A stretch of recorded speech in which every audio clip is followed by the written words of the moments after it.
On today's episode of the Regression to the Mean podcast, we have our Week 12 wide receiver ranking solo pod here today. No Aiden, no Keegan, just your host, Shaun. New intro too. Trying things out. Let us know what you think here on the audio. It's a big week. We have football on Thursday. We got football on Friday. Let's go. Got football on Saturday and football on Sunday. It is going to be a busy one. Thanksgiving, as always, is a big opportunity to spend time with loved ones, eat great food, but watch the game we all love. It's a big betting day. It is a big fantasy football day, and we want to make sure that you are prepped, considering we are 3 weeks out from the fantasy playoffs. Every start-sit decision gets more crucial as we get to this part of the season. But before we dive in, today's episode of the Regression to the Mean podcast is brought to you by Underdog Fantasy. If you are eliminated for the playoffs, it doesn't mean that you can't put your knowledge to the test and still win cash prizes on Underdog Fantasy. I have an opportunity in Pick'em here that I think could win big on Turkey Day. This is the Turkey Day RTM Pick'em lobby selection here. I've got Christian Watson higher than a half rush or receiving touchdown. That is a 1.7 multiplier. I've got Tony Pollard higher 3 receptions, and I've got Zach Charbonnet higher 3.5 receptions. If you were to put $100 into this pick'em, all 3 hit, you could see a max payout here of $1,050. If you have not signed up yet for Underdog Fantasy, promo code RTM, they will match up to 100% of your deposit with that promo code. Promo code RTM, 100% of your deposit. You throw down 50, you'll get 100, put 100 on this pick'em and have the best Thanksgiving possible. Thank you for our friends over at Underdog Fantasy. We appreciate you. Week 12, wide receiver rankings. I'm not going to say it's a doozy, but we have no buys. And I just said it's a doozy, so I'm losing the audience already here. If you are new to our rankings show, I have ranked the top 48 wide receivers for PPR, and I've broken them into tiers. I'm going to go through each tier, give some thoughts on some guys, and mostly the thoughts I give are guys that I'm higher or lower on, and then against expert consensus rankings over on Fantasy Pros. As always, the rankings here that we are showing in the video and on audio are available in the podcast description or the video description. The first tier that I have got here is the big 5.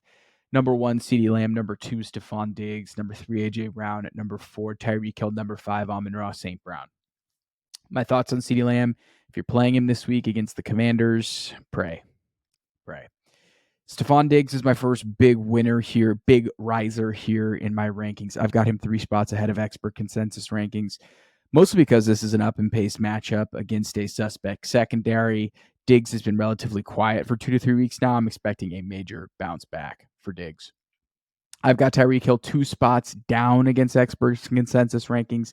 He's got incredible usage, incredible production, but he's got a brutal matchup against the Jets secondary that just really doesn't surrender points to wide receivers. So obviously starting these 5 guys, it's kind of hemming and hawing at this point, moving them up and down in the top 5. If you got these 5, you're starting them with confidence. The next range here is where I'm kind of putting them on the table. I'm kind of putting my nuts on the table here with some of these rankings. I got Puka Nacua at 6, Mike Evans at 7, Michael Pittman at 8, Keenan Allen at 9, Brandon Aiyuk at 10. So I've got Puka up big time, 4 spots ahead of expert consensus rankings. He is in a great matchup versus a bad Cardinals secondary where he'll be virtually unchallenged for targets with Cooper Kupp most likely out. These rankings too, just for your own sanity, I'm projecting that Jefferson, Kupp, and OBJ are out. So that would change things if those guys are playing, in my opinion. But Puka at 6, this guy's going to see 10 targets against the Cardinals this week, and the Cardinals do not have a good secondary. Other risers and fallers in this range, I've got Aiyuk down 2 spots against expert consensus rankings. Love me some Brandon Aiyuk, but this game projects to be a little bit slower. And Seattle's got relatively good corners. Tyreek Hill is a good corner, so it could be a little bit difficult for Aiyuk. I just expect this to be a big CMC game, so that's why I'm moving him down a bit. Keenan Allen, I've got him down 3 spots as well. I expect this to be a big Austin Eckler week for the Chargers. The next tier of guys here that I have are wide receivers 11 through 16. I've got Tank Dell at 11, Jamar Chase at 12, DeVonta Smith at 13, Chris Olave at 14, Adam Thielen at 15, Davante Adams at 16. In my opinion, Tank Dell is the clear-cut wide receiver one in this offense. He's the number 5 wide receiver in usage, number 5 wide receiver in points per game over the past month. Probably could have him higher. I'm probably being a little bit conservative. I only have him 1 spot ahead of expert consensus rankings. But I think if he has another big week, it's going to be very hard to keep him out of the top 8 weekly. Ja'Marr Chase, I've got him 5 spots ahead of expert consensus rankings. He's the 12th in usage and 12th in production over his last 4 games. T. Higgins remains sidelined with his hamstring. He did not practice today on Wednesday. I'm of the belief that Jake Browning will be okay. Not good, not dreadful, but middling. And I think Ja'Marr Chase can get by with his talent, with a decent offensive infrastructure, and a middling QB, in my opinion. I don't think there's a corner on the Steelers that can guard him either. So I feel good about Ja'Marr Chase this week. If I'm wrong, I'm wrong, but I'm going down with Ja'Marr Chase. I'm comfortable with that.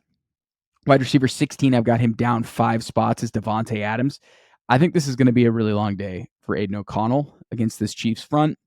Adams' usage has him around the mid-tier wide receiver 2 range, around wide receiver 18. He's a positive regression candidate. Even if positive regression hits, you're looking at like a top 15, top 16 play, in my opinion. Hard to move him up higher. I think this is kind of a legacy ranking by expert consensus rankings. We're about halfway here through the rankings. We appreciate you, as always, for being a part of this community, watching these videos, engaging with us in the comments. If you haven't had a chance yet and you're new to this channel, or you've came back to these videos a couple of times, or if you're part of the 70% of the people that watch these videos and don't subscribe to our channel, go ahead, subscribe to this channel. It's the number one way you can support us. The channel is completely free. We're trying to get to 1,000 subscribers. That's our goal before the end of the season. We'd love to make that happen, but we can't do it without you. Moving on to the next tier, guys. I have DJ Moore at 17. Thank you, Justin Fields, for coming back. We appreciate you. DK Metcalf, wide receiver 18. Nico Collins, wide receiver 19. Calvin Ridley, wide receiver 20. Christian Kirk, wide receiver 21. Jaylen Waddle, wide receiver 22. Deebo Samuel, 23. And Garrett Wilson, 24. With Zay Jones back, it is time to officially put Calvin Ridley ahead of Christian Kirk. I know that sounds stupid, but all 3 of Calvin Ridley's 100-yard receiving games this year have come with Zay Jones in the lineup. It's stupid, but it's true. What are we doing, Doug Peterson? Your offense looks borderline unstoppable the minute you start to give Calvin Ridley layup targets where he's not facing press man coverage against some of the best corners in the game, or just double teams flat out. I know Christian Kirk's awesome. You want to get him in space. I know Evan Ingram is awesome. You want to get him in space, but why don't we get your best receiver layup targets? And when you did it, he scores 2 touchdowns, goes over 100. Your offense looks unstoppable. With Zay Jones back in the lineup, I think Calvin Ridley is primed to have a mega big stretch run. Other guys in this range that I'm excited about. Excited about DK. Charvarius Ward's gotten torched by DK Metcalf multiple times over the past year. So I feel pretty good about DK Metcalf in this matchup. In this matchup, Jaylen Waddle, I've got him down 2 spots. Garrett Wilson, I don't have him really with a big discrepancy against DCR. I might move him down to maybe get like Zay Flowers higher up in that range. I think this QB change might somehow be a downgrade from Tim Boyle to Zach Wilson. Tim Boyle's never been good. I've seen some stats out there. He threw 1 touchdown or 2 touchdowns. I forgot it was something absurd at UConn. Like, he had no production in college, and he's basically on the Jets because he's friends with Aaron Rodgers. It just seems like an absolute nightmare. If Trevor Siemian were to play in this game, I'd feel a little bit more confident about Garrett Wilson. Trevor Siemian, someone who's had some competent stretches in the NFL. But I think Tim Boyle might just be a downgrade, though. We'll see. What do I know? I'm not an NFL coach. Next range of guys that I have here, wide receivers 25 through wide receivers 34. DeAndre Hopkins, 25. Zay Flowers, 26. Scary Terry McLaurin, 27. Chris Godwin, 28. Tyler Lockett, 29. Diontae Johnson, 30, Courtland Sutton, 31, Jordan Addison, 32, Amari Cooper, 33, Drake London, 34. 10 guys, wide range, pretty big tier here. Zay Flowers is someone who's very intriguing with Mark Andrews, OBJ, and Bateman banged up. OBJ didn't practice today. Rashad Bateman left practice with a foot injury, and Mark Andrews is on I don't know if he's been placed on IR, but his regular season's over at least. I think this could be a massive week for Zay Flowers, and we've seen how bad this Chargers secondary is. I mean, it sucks. Zay Flowers' usage and production hasn't really been great over the past 4 weeks, but I think things are going to consolidate. I think you could see like 10 targets for Zay Flowers. It could be a big week for him. Another guy that I'm intrigued with is Diontae Johnson. I have him wide receiver 30, Zay Flowers wide receiver 26 again.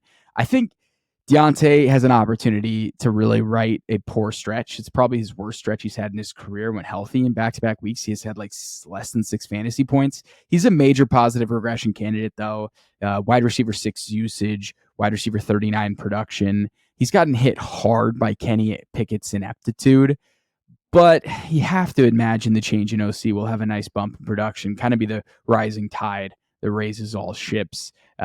The one thing, though, is this matchup's kind of bad for pace. I think it might be a slow slog. So, yeah, it's tough. I want to move him up higher, but I can't get him ahead of Chris Godwin, who has a juicy matchup this week against the Colts.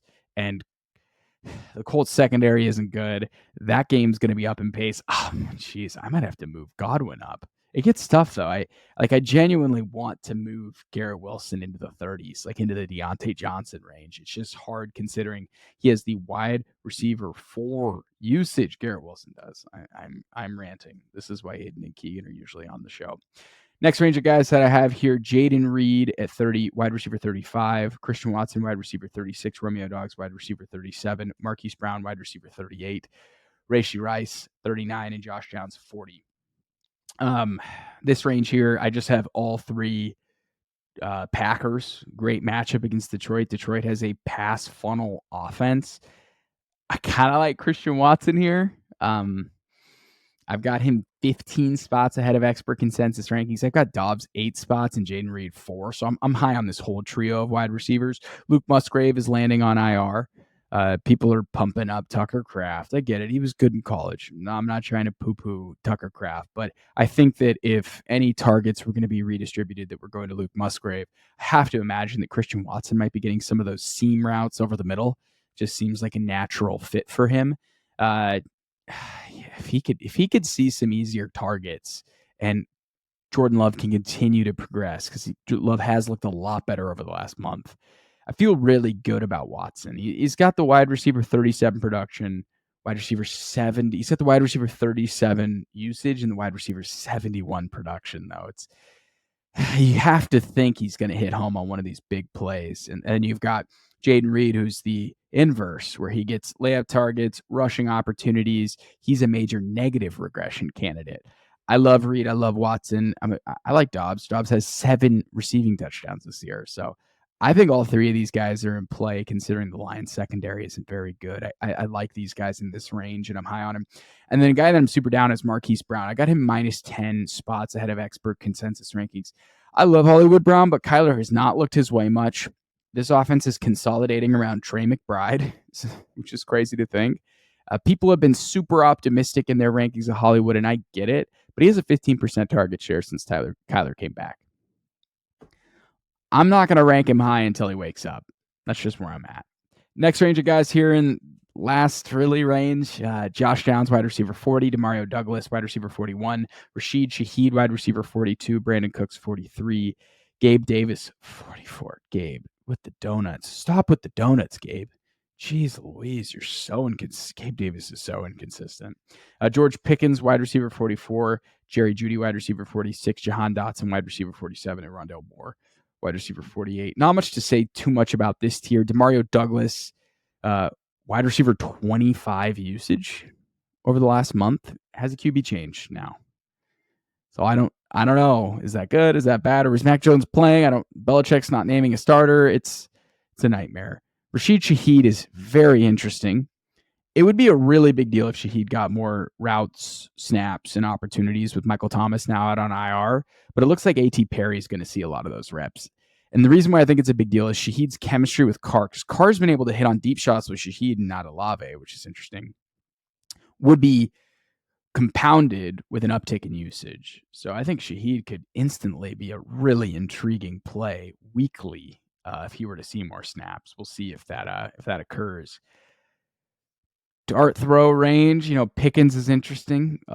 Jeremy Fowler reports that George Pickens could be a major winner of the Matt Canada firing, which could make sense. He could see better usage, more opportunities with a less limited route tree, so he might get to run different routes that are winners for fantasy instead of those just go routes that Kenny Pickett cannot hit, those prayer yards as George Pickens gets. Jerry Jeudy's interesting in this range too, but Cleveland is a brutal matchup. I like Rondale Moore. Seems to have some sort of consistency here with Kyler. I don't know if you can bank on that at all, but if you're in a pinch, he's interesting.